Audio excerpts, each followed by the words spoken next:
The Xylosian High Council Chamber, a vast, domed expanse of shifting, bioluminescent light, hummed with an almost unbearable tension. It wasn't the usual dignified silence of high-stakes diplomacy, but a palpable, expectant quiet, heavy with unspoken doubt. Ambassador Rorik of the Terran Confederacy stood at the heart of it, a figure of stoic defiance amidst the towering crystalline forms of the Xylosian elders. Their faces, usually serene and contemplative, were now etched with a mixture of concern and a barely concealed impatience. Negotiations for the vital shared defense treaty, a pact designed to unite their forces against the relentless advance of the Cathar Dominion, had dragged on for an agonizing 6 weeks. Each day the shadow of the Cathar grew longer, their incursions bolder, their presence a cold, creeping dread that tightened around the galaxy. Yet here they were, still debating, still questioning, still hesitating. Much of that hesitation, Rorik knew, stemmed from the Xylosians' deep-seated skepticism about humanity.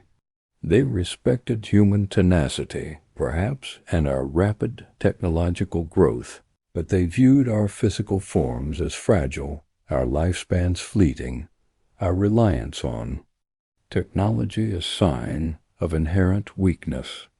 These unspoken judgments often found voice in the sharp, cutting remarks of Princess Lyra. She was a vision of vibrant scales and shimmering, translucent fins, a 19-year-old whose beauty was matched only by her arrogance. Lyra sat enthroned beside the eldest counselor, her golden eyes, usually full of youthful fire, now narrowed with a dismissive disdain whenever human representatives spoke. Today her gaze was fixed, not on Ambassador Rorik, but on the silent, unwavering figure standing a respectful distance behind him, Sergeant Kalen Vance. Kalen was a testament to Terran discipline, a human soldier in standard-issue combat armor, his form encased in dark, composite plating, his face utterly obscured by the polished visor of his helmet. He was simply a presence, a watchful, unmoving sentinel, yet Lyra seemed to find his very stillness an affront. Her elegant hand, adorned with intricate, glowing rings, gestured dismissively towards him. "Are these soldiers truly your finest, Ambassador?" Her voice, usually melodious, now carried a sharp edge that cut through the chamber's hushed atmosphere. It was amplified by the chamber's natural acoustics, each word echoing with a chilling clarity. "He stands there," she continued, her tone dripping with mockery, a faint, almost imperceptible curl forming on her lip, a statue of metal, reliant on his shell. "What true strength does he possess? Is this the might you bring to face the Cathar? A human encased in a suit, afraid to even show his face?" A ripple of discomfort, a barely audible rustle of shimmering robes, passed through the Xylosian elders. Even they, accustomed to Lyra's bluntness, seemed to find her public taunting of a diplomatic guard unusually impolite. Ambassador Rorik's jaw tightened almost imperceptibly, but he held his tongue, a master of diplomatic restraint. He knew that any direct defense of Kalen or a rebuke of the princes would only embolden her and further derail the already delicate negotiations.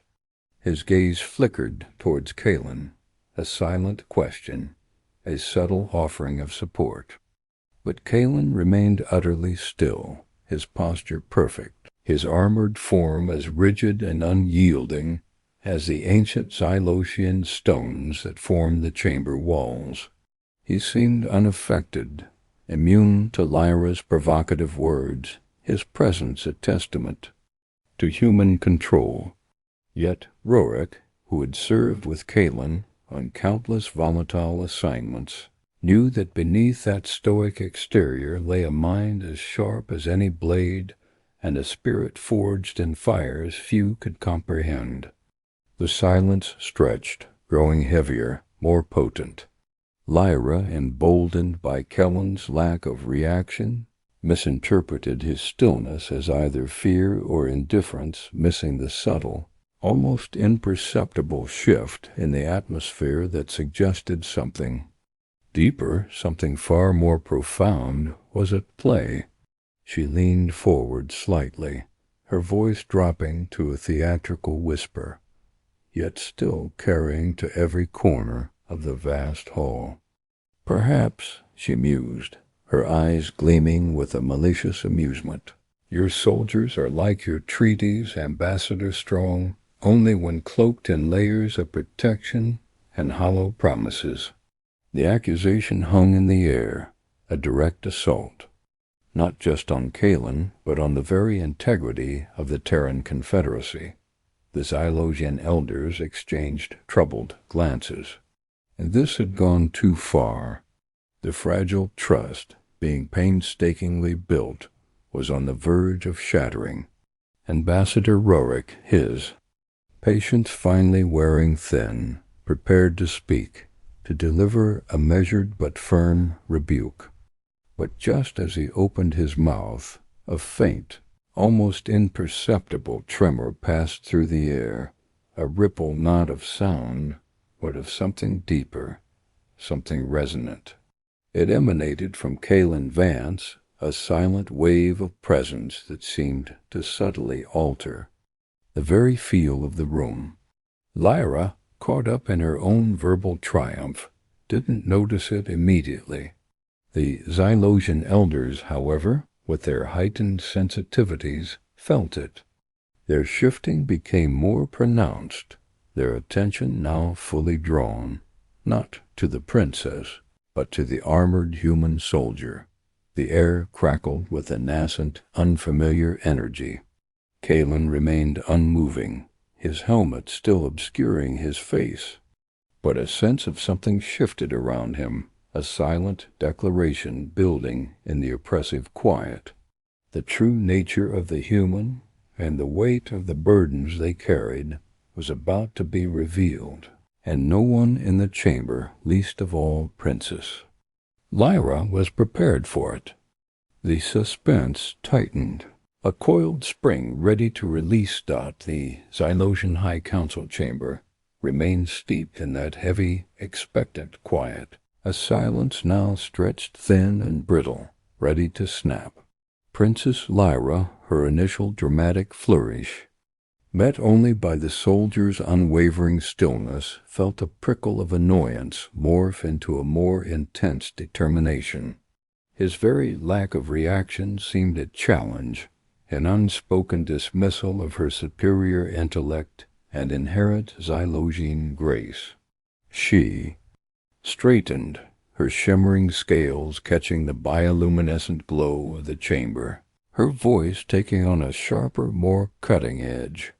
Silence, it seems, is the only language your finest comprehend, she sneered, her gaze still fixed on the armored figure of Sergeant Kalen Vance. But even silence speaks volumes, Ambassador Rorik. It speaks of a species so reliant on their crude contraptions, so fearful of their own vulnerabilities, that they must encase themselves in metal and hide behind technology. Her words, meticulously chosen to sting, touched upon the very core of Xylosian pride, their natural resilience, their inherent connection to the living world, their disdain for what they perceived as humanity's overdependence on artificiality. Where is the natural strength? She pressed, rising slightly from her throne, her tone mocking the very idea. Where is the raw courage that comes from trusting one's own body, one's own spirit? You speak of a confederacy capable of standing against the Cathar, yet your warriors are nothing more than metal golems, fragile without their shells. We Xylosians, we face threats with our innate abilities, our honed senses, our scales that shimmer with life, not dead alloys. She gestured dramatically towards Kalen again, her voice rising to a crescendo. "Take off your armor, human," she challenged, her voice now echoing with a theatrical, almost playful cruelty that belied the seriousness of the diplomatic situation. "Let us truly see this bravery you boast of, stripped bare of your crude protections. Show us the man beneath the machine. Or are you afraid, little human, that without your shell there is nothing left but dust and weakness?" The challenge hung in the air, a gauntlet thrown, sharp and undeniable. A collective intake of breath rippled through the chamber. Even the usually composed Xylosian elders shifted uncomfortably, their luminous eyes flicking between the audacious princess and the impassive human soldier. This was no longer just a diplomatic spar. It was a deeply personal affront, a challenge to Kellen's honor, and by extension, to the very concept of human strength. Ambassador Rorik's face, a mask of careful neutrality moments before, now showed a flicker of controlled anger. He knew the depths of Kellen's training, the countless battles he had faced, the silent sacrifices he had made. To see him so publicly humiliated, especially by a sheltered, arrogant young royal, was almost unbearable. His hand instinctively twitched towards the communications device hidden in his sleeve, ready to order Kalen to stand down, to escort him from the chamber, to protect his soldier from this unnecessary cruelty. But as his fingers brushed the unit, he felt a subtle, almost imperceptible pressure on his wrist. It was Kellen's gloved hand, a light, precise touch that conveyed a clear message. "Wait." Rorik hesitated, his eyes meeting the dark, unreadable visor of Kellen's helmet. He trusted Kalen implicitly, more than any other operative in his command. If Kalen signaled patience, then patience it would be. The ambassador's jaw remained clenched, but he slowly lowered his hand, allowing Kalen to take control of the unfolding moment. Slowly, deliberately, Kellen's gloved hand moved. The action was unhurried, almost serene, a stark contrast to the escalating tension in the room. He reached for the clasps of his helmet, those intricate, military-grade seals that locked the protective shell around his head. A faint, almost inaudible hiss of displaced air accompanied the sound of the locks disengaging. Every eye in the chamber was fixed on him. A collective breath held, a profound stillness settling over the vast hall. Lyra, her taunting smirk still plastered on her face, watched with a mixture of triumph and morbid curiosity. She expected to see a face twisted in anger, or perhaps one of shame, a validation of her condescending view of humanity. Instead, as Kalen lifted the helmet, his movements smooth and unhurried, revealing his face, her confident smirk faltered.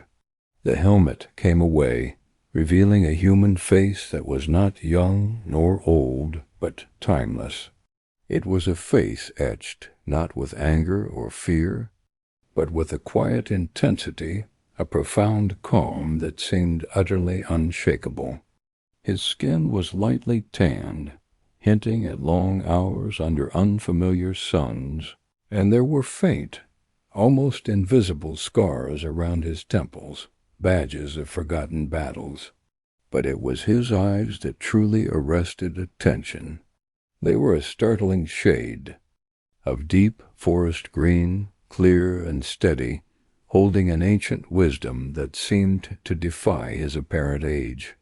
These were not the eyes of a soldier on the defensive, or a man cowed by mockery. These were the eyes of someone who had seen much, endured more, and understood things far beyond the scope of a pampered princess's life. His gaze, unblinking and direct, met Lyra's. For a fleeting, heart-stopping moment, the Xylosian princess found herself caught, frozen by the sheer depth and stillness of those green eyes. Her arrogant smirk vanished, replaced by an expression of pure, unadulterated bewilderment. A shiver, not of fear, but of something profoundly unsettling, traced its way down her scaled spine. The helmet, now detached, was placed carefully on the polished floor beside him, its dark visor reflecting the bioluminescent ceiling in a single, silent gleam. With the same methodical precision, Kalen began to unseal the rest of his armor. Piece by agonizing piece, the massive chest plate, secured by complex magnetic locks, came first. It separated from his torso with a faint click, then was lifted away, its weight seemingly negligible in his hands, and gently set beside the helmet. Next came the heavy, reinforced gauntlets, followed by the articulated shoulder guards, each piece carefully placed with an almost reverent precision. Then the greaves, protecting his shins, and the armored boots. Each movement was deliberate, unhurried, almost ritualistic, as if he were performing a sacred rite rather than simply disrobing. The only sounds in the vast, echoing chamber were the faint clicks of disengaging locks, the soft hiss of displaced air, and the almost imperceptible clink as each piece of composite plating was carefully placed on the ornate floor. There was no dramatic flourish, no angry tearing away of his protective shell, only a quiet, resolute unfolding. As each piece of sleek, military-grade plating was removed, his underlying form, clad only in a simple, dark undersuit, was slowly revealed. He wasn't a towering brute, nor was he overtly muscular in the exaggerated way of some warriors Lyra had seen in holoreels. Instead, his physique was lean, corded, every line of his body speaking of controlled strength, disciplined endurance, and an almost impossible efficiency. His muscles moved fluidly beneath the dark fabric, hinting at an agile power, not a static, cumbersome bulk. His shoulders were broad, his waist narrow, his limbs long and balanced. It was the form of a predator refined and perfected, a machine of silent motion, utterly without wasted energy. The transformation was subtle yet profound. With each removed piece of armor, the presence of Kalen Vance seemed to grow, expanding, to fill the chamber not with intimidation, but with an almost overwhelming sense of quiet power. The Xylosian elders, who had initially watched with polite curiosity, now leaned forward, their luminous eyes wide with a mixture of fascination and dawning understanding. They who valued natural forms began to see not a stripped human, but a being of unexpected grace and understated might. Lyra, who had expected a weak, cowering figure, found herself completely disarmed. Her mockery had fallen flat, her arrogance crumbling. The man before her was not exposed and vulnerable. He was revealed and magnificent. There was no aggression. In his stance, no challenge in his gaze, as his green eyes briefly met hers once more. There was only a profound, almost devastating calm. The air in the chamber, moments ago thick with tension and scorn, was now charged with an almost reverent silence. All eyes remained fixed on Kalen Vance, who, having laid down the last piece of his armor, a final gauntlet placed meticulously beside its mate, stood fully revealed in his simple, dark undersuit. He turned his gaze, not back to the now speechless Princess Lyra, but to Ambassador Rorick. A subtle nod, a brief, silent exchange passed between the two humans, a communication far deeper than any spoken word. It was a nod of respect, of understanding, of a shared burden carried. Then, without uttering a single word, Kalen turned. His movements were unhurried, almost serene, his steps measured and deliberate. He simply walked. His path led him not back towards the negotiations, not towards Lyra, but directly towards the main exit of the council chamber. Each step was sure, purposeful, resonating with an unspoken truth that settled heavily in the stunned silence he left in his wake. He simply walked out, leaving behind a bewildered Princess Lyra, her mouth slightly agape, her golden eyes wide with a confusion she had never known, and a chamber full of Xylosian elders who, for the first time, truly began to question everything they thought they knew about humanity. The echo of his silent departure hung in the air, a profound question mark etched into the very fabric of the diplomatic exchange, and a chilling prelude to the challenges that lay just beyond the chamber doors. The air in the Xylosian High Council chamber, which moments before had vibrated with Lyra's cruel mockery, was now thick with an astonishing, almost sacred silence. Sergeant Kalen Vance, his formidable armor now a neat pile of composite plates and gleaming helmet on the polished floor, stood revealed in his simple, dark undersuit. His lean, powerful form was not intimidating in a brutish way, but instead radiated an unsettling calm, a profound stillness that spoke of immense, contained power. His green eyes, so startling in their clarity and ancient depth, had met Princess Lyra's for a final fleeting moment, leaving her frozen, her arrogant sneer melted away by a dawning bewilderment. Then, without a sound, without a single word, Kalen turned. His movements were fluid, unhurried, each step measured and deliberate, carrying an unspoken weight that transcended the simple act of walking. He did not rush, did not look back, did not acknowledge the dozens of wide, luminous Xylosian eyes fixed upon him. His path led him directly towards the grand archway that served as the chamber's primary exit, a portal framed by living, pulsing flora that usually shimmered with soft light, but now seemed to hold its breath. Every eye in the vast hall followed him, a silent, unified gaze.